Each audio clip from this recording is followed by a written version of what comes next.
नमस्कार बंधुगण आम देश भारत पाखे आ एक छोट देश अच्छी नेपाल जो प्रकृतिर प्रलय एक भयंकर विपर्यय को सामना कौन सिनेमार दृश्य नुहे यह हूँ वास्तवता। नेपाल प्रकृतिर भयंकर रूप आज अनेक परिवार जीवन यापन छारखार कर देइछि। क्षणक मध्य उग्र जलस्रोत सबकि निज सह भसाई नेला। घर रास्ता पोल जानवाहन आ मनुष्यर वर्ष वर्षर अर्जित परिश्रम रे विभिन्न धन संपत्ति सबकि छारखार करदेला। जोठी गतकाली थिला जीवन कोलाहल आज सेठी देखा केवल कादुआ ध्वंसावशेष और नीरवता।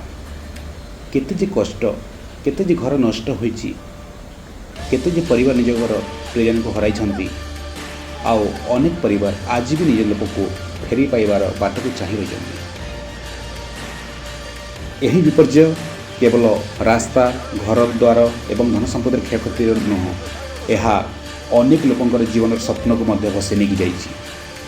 एबे मध्य उद्धार कार्य चाली रही।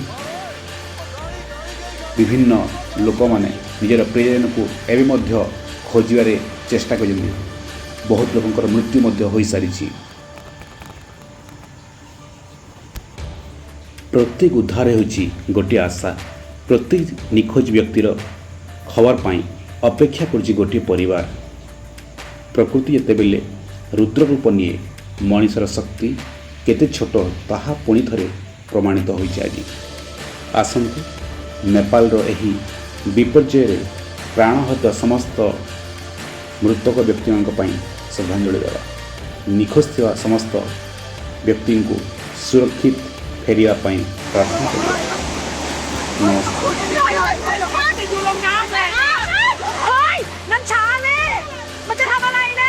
नेपाल एका नुहे मानविकता ता सह अछि। एही भिजुअल आपण देखंतु केमिति गोटे हाथी गोटे मनुष्य को उद्धार करछि।